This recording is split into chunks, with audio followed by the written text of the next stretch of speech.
আসসালামু আলাইকুম ইয়া রহমতুল্লাহি বারাকাতুহু।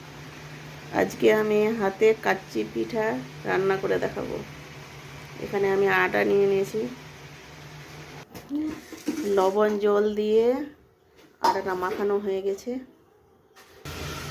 এইভাবে তৈরি করে নেব সবটি আটার পিঠা তৈরি করে নেব। পিঠাগুলো তৈরি করা হয়ে গেছে, হাতে কাচ্চি পিঠা তৈরি করা হয়ে গেছে। এখানে 1.5 কিলো দুধ নেওয়া হয়েছে পিঠাটার জন্য। এখানে দারুচিনি একটা দেওয়া হয়েছে, আর 3টা লবঙ্গ, 2টো এলাচ।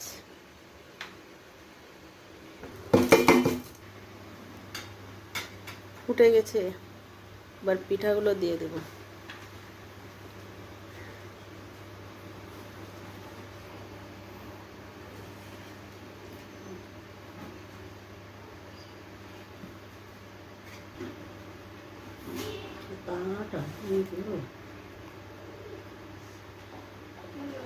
পিঠাগুলো দেওয়া হয়ে গেছে।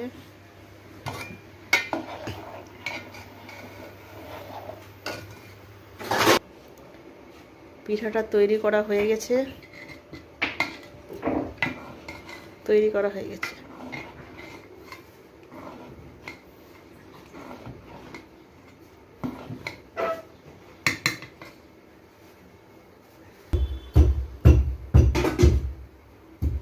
কেমন লাগছে দেখতে?